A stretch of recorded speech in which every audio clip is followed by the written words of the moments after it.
Ketua Komisi Yudisial Republik Indonesia Profesor Mukti Fajar menyampaikan orasi ilmiah menandainya sebagai Guru Besar Ilmu Hukum Universitas Muhammadiyah Yogyakarta UMY. Ia mengatakan hadirnya revolusi 4.0 melahirkan sistem sharing ekonomi yang membuat persoalan baru dalam regulasi hukum dan kesejahteraan masyarakat. Dalam orasi ilmiahnya, Guru Besar Ilmu Hukum Universitas Muhammadiyah Yogyakarta yang juga Ketua Komisi Yudisial Profesor Mukti Fajar menjelaskan terdapat beberapa persoalan hukum yang berhadapan dengan sistem sharing ekonomi yang disruptif. Di antaranya adalah persaingan yang tidak sehat bagi pelaku usaha dengan cara tidak jujur dan melanggar hukum, seperti kasus transportasi daring. Pemerintah Indonesia telah mengeluarkan 5 permen HUB, namun kelimanya dianggap belum mampu secara tepat mengatur, bahkan diantaranya kalah dalam judicial review karena dinilai menghambat masuknya pelaku usaha dalam pasar, sehingga peraturan terhadap sharing ekonomi dalam sektor transportasi merupakan kebijakan berbasis incremental dan trial error. Ia menambahkan hadirnya sharing ekonomi mengubah hukum seakan kehilangan daya normatif untuk mengatur inovasi yang cukup melesat dan mengacaukan ekonomi pasar. Karenanya dari perspektif teori hukum dan pembangunan, hukum harus mampu menjaga keseimbangan dan mengakomodasi kepentingan yang saling bersaing dan dapat diprediksi.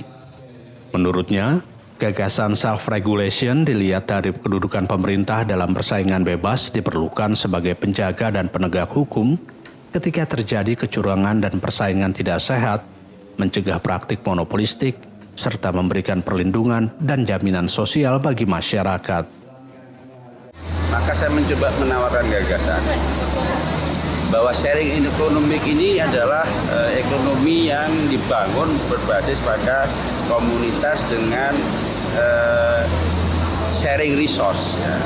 Dan ini saya temukan seperti halnya konsepnya Marxisme Soekarno dan kooperasinya Bung Hatta, di mana orang-orang kecil, pemilik modal kecil yang kemudian saling bekerja sama. Nah, dalam mengatur dinamika bisnis model seperti ini, saya menawarkan self-regulation. Biar masyarakat itu sendiri yang mengatur, biar para pelaku usaha itu sendiri yang mengatur. Dikutip dari sejumlah sumber, Mukti Fajar Nurdewata lahir di Yogyakarta 29 September 1968 silam dan terpilih menjadi Ketua Komisi Yudisial KY paruh waktu pertama Januari 2021 hingga Juni 2023. Ia memulai karir sebagai dosen di Fakultas Hukum UMY sejak tahun 1995. Ia juga sempat menjadi dosen tidak tetap di Fakultas Ekonomi Universitas Islam Indonesia dan Magister Manajemen Universitas Gadjah Mada. Staf ahli rektor UMY ini juga memiliki pengalaman di bidang hukum yang mumpuni. Tercatat peraih penghargaan sebagai author with highly commended papers ini menjadi arbiter di Badan Arbitrase Syariah, Basyarnas MUI, asesor di Badan Akreditasi Nasional, serta mitra bestari di sejumlah jurnal termasuk di Jurnal Yudisial. Dalam upaya meningkatkan kemampuan diri, karya tulis dan makalahnya tersebar di berbagai jurnal nasional dan internasional. Salah satunya yang berjudul Corporate Social Responsibility Communication Through Website in the Telecommunication Industry, Analysis on Indonesia Telecommunication Companies. Dari Bantul DIY, jurnalis Nusantara TV Muhawan melaporkan.